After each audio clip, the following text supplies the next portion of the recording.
बिस्मिल्लाहिर्रहमानिर्रहीम। नाज़रीन, मैं हूं अब्दुल माजिद आवान। आज हल्का NA 82 सरगोदा उसके बारे में डिस्कस करेंगे। एक बड़ी ज़बरदस्त किस्म की सूरत हाल यहाँ पे मौजूद है। तो बहुत नमवर शख्सियात इस हल्के में रहती हैं, बड़ा नाम है उनका पाकिस्तानी सियासत के अंदर। उसका एक ज़बरदस्त किस्म का तजिया मैं आपके सामने लेके आ रहा हूँ। मुझे उम्मीद है कि आप भी कमेंट के अंदर अपनी राय जो है वो ज़रूर देंगे। तो राय है, इसमें इख्तलाफ भी आपका हो सकता है, बेशक आपको इख्तलाफ का हक भी हासिल है।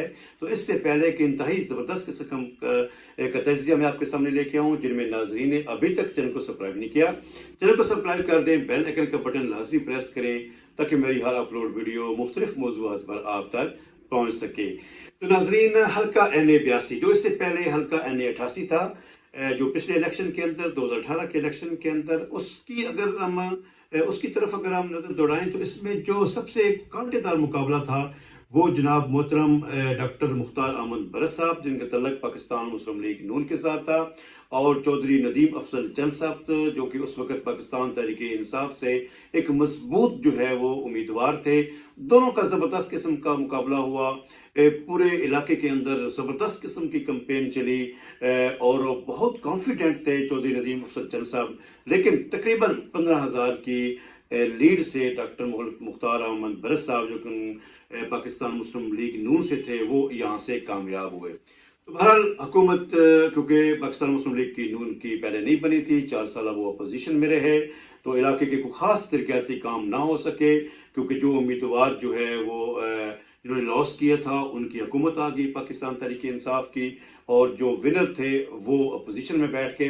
अब जबकि तकरीबन 1 साल हो गया है राउंड अबाउट, अगर हम देखें कि 8-9 महीने हो चुके हैं मौजूदा हुकूमत को जो है वो आए हुए, जो कि PDM की मुश्तरका एक गवर्नमेंट जो है वो भाई। अब मैं समझता हूँ कि इस इलाके की सूरत हाल में एक बहुत बड़ा जो है वो टर्न आउट हुआ, कि जो कि पीर अमीन उल शाह साहब, जिनका पाकिस्तान की उस हिस्ट्री में एक बहुत बड़ा नाम है उनके ख़ानदान का, और पाकिस्तान मुस्लिम लीग नून की जो 2013 से 2018 तक हुकूमत रही, उसमें वो वफाकी मजहबी अमूर के जो है वो वजीर भी थे, एक बड़ा ओहदा उनके नाम था।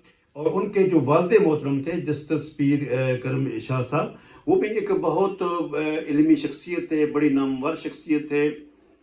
तो वो भी एक क्रेडिट था, और लाखों के हिसाब से उनकी मुरीदैन न सिर्फ पाकिस्तान के अंदर बल्कि पूरी दुनिया के अंदर उनके चेहरे वाले जो है वो मौजूद हैं।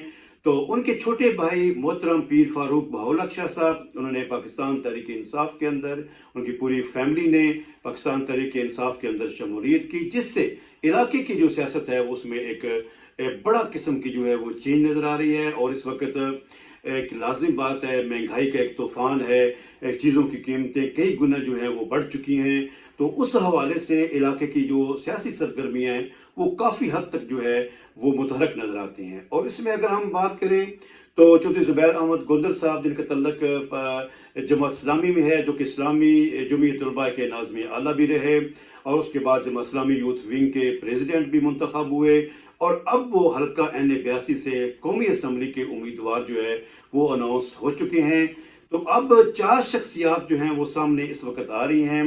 चौधरी नदीम अफजल चंद साहब हैं, डॉक्टर मुख्तार अहमद बरस साहब, हो सकता है हमारे अगर उनको पार्टी ने टिकट दिया तो वो भी उम्मीदवार होंगे, और उसके बाद पीर पीर फारूक बहाउल शाह साहब हैं, जो कि मुतवक्को उम्मीदवार हैं पाकिस्तान तहरीक इंसाफ के, और इसके बाद डॉक्टर मुख्तार बरस, जिस तरह पहले आपसे बात की। तो ये एक 4 उम्मीदवार हैं। तो अब सूरत हाल अगर हम इलाकाई तौर पे देखें तो डॉक्टर मुख्तार अहमद बरस साहब का, क्योंकि पहले भी वो MLA मुंतखब हुए, पहली दफ़ा वो MLA के इलेक्शन पर आए, तो बहुत हद तक जो है वो लोगों ने उनको अप्रिशिएट किया। उनकी जो बात इलाके में जो वो पॉपुलर थी, वो एक सच गो शख्स है, और जो उसका अंदर है वही उसका बाहर है, ये उसके बारे में एक बड़ी एक इलाके में चीज़ जो है वो जानी जाती है, मानी जाती है। लेकिन अगर हम देखें तो पीर फारूक बहाउल शाह साहब, वो भी एक टफ टाइम जो है वो डॉक्टर मुख्तार अहमद बरस साहब को दे सकते हैं। नदीम अफजल चंद साहब एक बड़ा नाम है पाकिस्तान की सियासत में, पाकिस्तान पीपल्स पार्टी में शामिल हुए। अब थोड़ा सा इसमें अगर हम देखे जाएं تو پاکستان پیپلز پارٹی کا کیونکہ ہمارا وسطی پنجاب کے اندر رہ رہے ہیں تو اس میں پاکستان پیپلز پارٹی کا اس حوالے سے وہ اس کا مورال نہیں ہے جو کہ سندھ کے اندر یا جنوبی پنجاب میں اگر ہم دیکھیں تو وہاں پہ جو پاکستان پیپلز پارٹی کا ایک مورال ہے وہ یہاں پہ نہیں ہے۔ ندیم افضل چند صاحب کے ذاتی ایک لنکس اس حد تک ہیں کہ وہ بھی اس کمپٹیشن کے اندر ایک بہترین رول جو ہے وہ ادا کر سکتے ہیں۔ تو اس میں اگر ہم دیکھیں کہ اگر اب الیکشن ہوتے ہیں تو اس میں ایک بہت اہم رول ہوگا نون فیملی کا، کیونکہ اس سے پہلے ملک عدنان حیات نون صاحب جو کہ پہلے ایم ایل اے بھی رہ چکے ہیں، اور بلوال جو کہ پہلے تحصیل تھی، اب وہ تحصیل بیرا بھی بن گئی ہے، بلوال بھی الگ سی تحصیل ہے، وہ بہت بڑا حلقہ ہے اور تقریباً 1 لاکھ کے قریب ووٹ جو ہے وہ بلوال اور بلوال کے سراؤنڈنگ میں ہے۔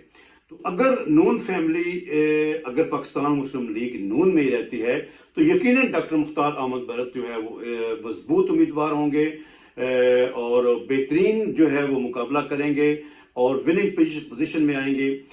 لیکن اگر نون فیملی کوئی اور ڈیسیژن لیتی ہے، خاموش رہتی ہے، تو پھر تحریک انصاف کے جو پیر فاروق بہلک شاہ صاحب ہیں وہ ایک زبردست ٹف ٹائم دے سکتے ہیں اور ہو سکتا ہے کہ وہ یہ الیکشن جو ہے وہ اس کو جو ہے وہ ون بھی کر جائیں۔ لیکن اب دیکھیں کہ اب صورتحال کیا ہوتی ہے۔ پیر فاروق صاحب جب سے وہ پاکستان تحریک انصاف میں آئے ہیں بہت ایکٹیو نظر آ رہے ہیں، لوگوں کے ساتھ ان کی روابط جو ہیں وہ روزانہ کی بنیادوں پر ہو رہے ہیں۔ تو بہرحال پاکستان کی جس طرح ملک کی سطح پر ایک صورتحال آئے دن جو ہے وہ تبدیل ہوتی جاتی ہے۔ آپ دیکھیں کہ پاکستان تحریک انصاف نے ایک جیل بھرو تحریک بھی شروع کر رکھی ہے، میڈیا کے اندر سوشل میڈیا پہ اس کا مذاق بھی اڑایا جا رہا ہے کہ جس حد تک خان صاحب کو یہ توقع تھی کہ جیلیں بھر جائیں گی اور جگہ نہیں ملے گی اور لوگوں کی گرفتاریاں دینے والوں کی لائنیں لگی ہوں گی، تو وہ چیز ابھی تک جو ہے وہ نظر نہیں آئی۔ تو بہرحال دیکھتے ہیں کہ فیوچر میں کیا ہوتا ہے۔